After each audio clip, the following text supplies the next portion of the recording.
मैं और वो यूनिवर्सिटी में एक ही क्लास में पढ़ते थे। सब ये समझते थे कि हम दोनों रिलेशनशिप में हैं, जबकि ऐसा नहीं था। हम बस एक अच्छे दोस्त थे और यूनिवर्सिटी के 4 साल कैसे गुजर गए पता ही नहीं चला। यूनिवर्सिटी के बाद हमारी फोन पर बात होती रहती थी। वो लड़की इतनी अच्छी थी कि मुझे उससे मोहब्बत हो गई। तो मैंने एक दिन उससे पूछ लिया कि क्या वो मुझसे शादी करेगी। पहले तो वो चुप रही, फिर कुछ देर बाद वो कहने लगी कि मैं बहुत छोटी थी जब मेरे माँ बाप इस दुनिया से चले गए थे। मेरे चचा और चची ने मुझे पाला है। मेरी शादी उन्होंने अपने बेटे से तय की हुई है।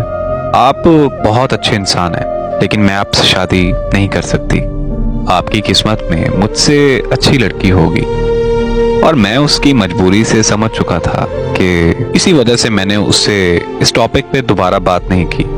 फिर कुछ ही अरसे के बाद उसकी शादी हो गई।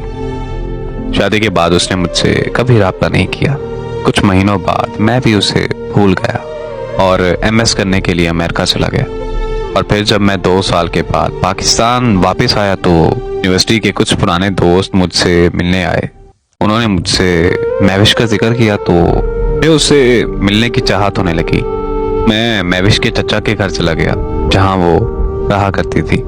वहां जाकर मुझे पता चला कि 1 साल बाद उसकी तलाक हो गई थी और वो तलाक के बाद कहाँ गई, कैसे गई, किसी को कुछ पता नहीं। ये सुनकर मुझे बहुत ज्यादा तकलीफ हुई और मैंने उसे ढूंढने का फैसला किया। उसके सारे दोस्तों से, सारे रिश्तेदारों से मैंने पूछा कि वो कहाँ जा सकती है, लेकिन किसी को कुछ पता नहीं था।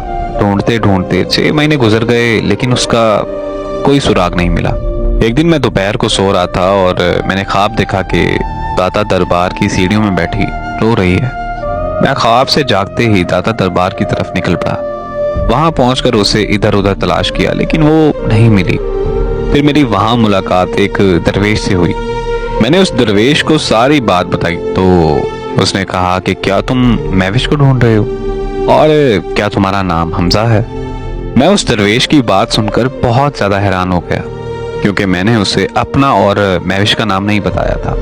उस दरवेश ने बताया कि महविश यहाँ रोज आती थी और घंटों दरबार की सीढ़ी में बैठी रोती रहती थी। एक दिन मैंने उससे पूछा कि क्या इस दुनिया में तुम्हारा कोई अपना नहीं है, तो उसकी जुबान पर पहला लफ्ज, पहला नाम हमजा था। मैं उस दरवेश की बात सुनकर बहुत ज्यादा रोने लगा। फिर मैंने उस दरवेश से पूछा कि बाबा जी क्या आपको उसका पता है।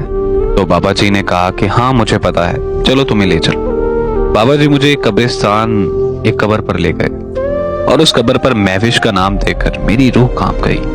महविश का ऐसे दुनिया से चले जाना मेरी दुनिया का सबसे बड़ा रोग है।